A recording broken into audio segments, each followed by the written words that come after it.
Sustainable schools. Of course, not just about sustainable schools, but about sustainable lives as well.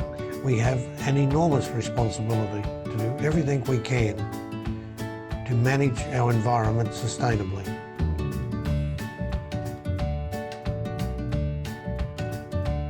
We are absolutely thrilled to be hosting the 2020 virtual Connecting Regional Queensland Sustainable Schools Summit, demonstrating our unwavering commitment to sustainable practices.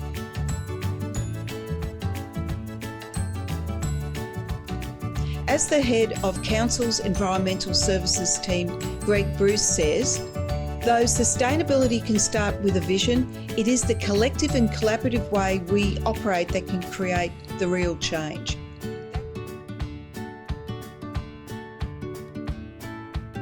Imagine that you and I were sitting next to each other having lunch right now, and we both had a sandwich.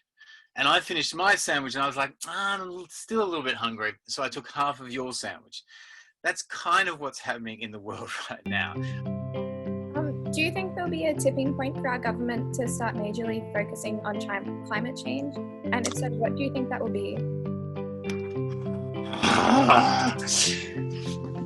That's the 530 million tons of CO2 question, isn't it? One thing I think we should realise is that when we talk about climate change, it's not just an environmental issue. You can be somebody who's not at all green, doesn't really care about the environment, and still really care about climate change because it's going to affect people and humanity.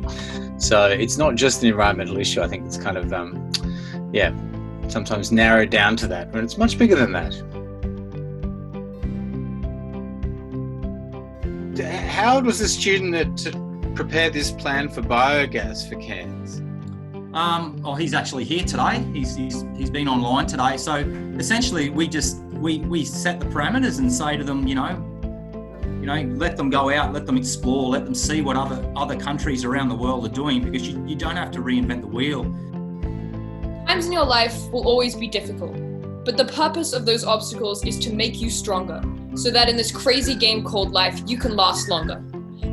Because if you think positive and always look on the side that is bright, even in the darkest of situations, you can find the light. In life, it's wrong to always be right, and you've got a right to be wrong sometimes. After all, practice makes progress, because nobody's perfect, to be perfectly honest. Challenge yourself. Do the things no one else is brave enough to do. Those who try, even though they may not succeed, create the possibility to exceed a boxed-in perception of reality. You are brilliant, so be resilient. Look at life as a challenge meant to make you stronger, and you just might last a little longer. I've tried to carry the world on my shoulders, can't afford to wait until I'm older. We need everyone this time. More is never enough. It's a call to action, a catalyst for change. But any of us can be the change and stop losing what we can still save. We need to start healing our future so we can replant the trees, repopulate the bees, save biodiversity, feel the breeze without breathing in pollution, swim in the sea without bathing in chemical solutions, restore the land to what it used to be. We are the key. We only get one shot at creating the future we want to see. So, are you with me?